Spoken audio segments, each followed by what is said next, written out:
Hello, welcome back to my channel. It's me, Maggie. Today we're going to be testing out the new e.l.f. Cosmetics Soft Glam Satin Foundation. There's 36 different shades, and the description says it's a long-lasting satin finish foundation that delivers medium buildable coverage, has 1% Hydrating Hibiscus Complex, plus pomegranate, blueberry, and goji berry extracts. And the best part, it's only $8. I love when the drugstore comes out with the new stuff. I don't know if this is like a dupe of something. It isn't. It's still the most impressive, I would say, foundation from them that they've come out with. The camo line was not my favorite, but I can already tell you that I like this one 10 times more than the other ones. I do try it out one side with the e.l.f. Precision Sponge and the e.l.f. Complexion Duo. I will say I prefer the sponge over a brush any day. And I got two different shades. One that's a little deeper, which is what I tried today, and then I also got a lighter one. So for the lighter season, I have not graced the sun enough to not look like a Victorian ghost, so this does look a little dark on me, but it didn't like oxidize at all on me. And once I blended down the neck, it really didn't not match, because I have been using a little bit of a gradual tanning lotion, so that helps with looking like a vampire. But usually, like the camo foundation from e.l.f., I instantly did not like it on my skin around the nose area. Everywhere else didn't look bad, but that one was really super hard to blend, and there was something about this formula that was so easy to blend, and it just made your skin look perfected. So you can see I didn't put it on this side, and this other side, it's just like kind of buffed out all that redness and kind of filled in my pores a little bit, because all I did underneath this was a SPF from Hawaiian Tropics, and it was like a more moisturizing base. I would usually use a pore filler, but I just wanted to do my SPF and see how that wore, just to see how the product was on itself. And from this, obviously I have some larger pores in the center of my face, which I don't love, but it really wasn't enhanced in a way that made me feel not cute. I did go back in on that side where I used a brush and went in with a little bit more with the sponge. I just don't love a brush application. It's not my favorite. I prefer that for like a concealer application to buff in rather than a brush, just because I feel like I get brush strokes and it just doesn't blend evenly into the skin. And usually you get more coverage, but I felt like the brush did not give more coverage to this product, and I felt like the sponge did, which I feel like is usually the opposite, but it just buffed into the skin better with the sponge, in my opinion.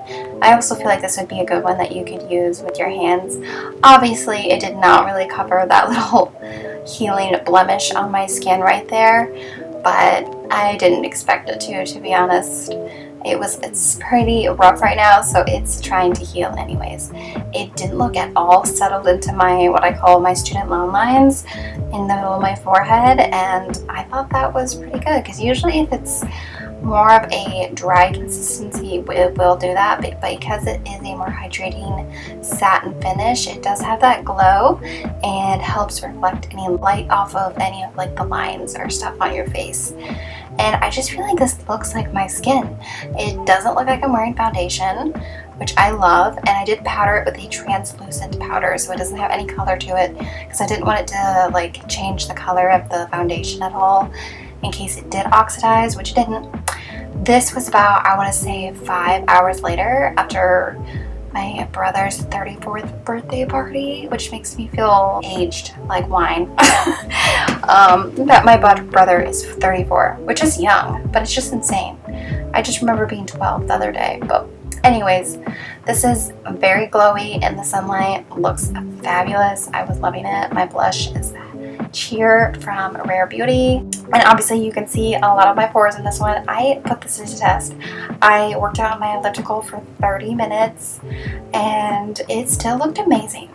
It didn't wear off anywhere weird. It didn't settle in my student loan lines and look bizarre, and it didn't feel like heavy on my skin, which is a big no-no in the humidity.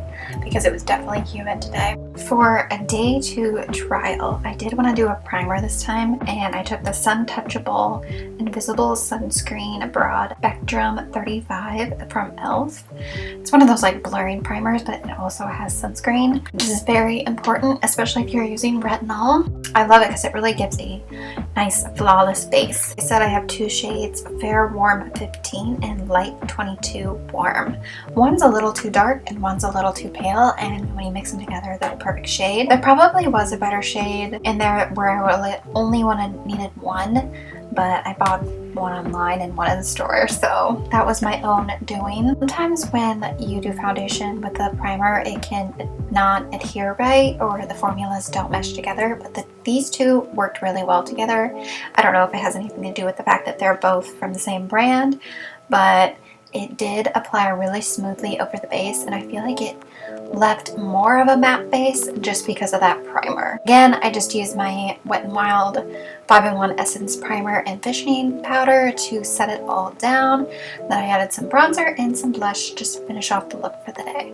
But I would definitely say this is a Maggie approved product. If you're looking for something really affordable at the drugstore, I definitely say pick it up. And don't forget to like, subscribe, and comment below, and I hope this video helped you out if you're looking at one of these 2 shades.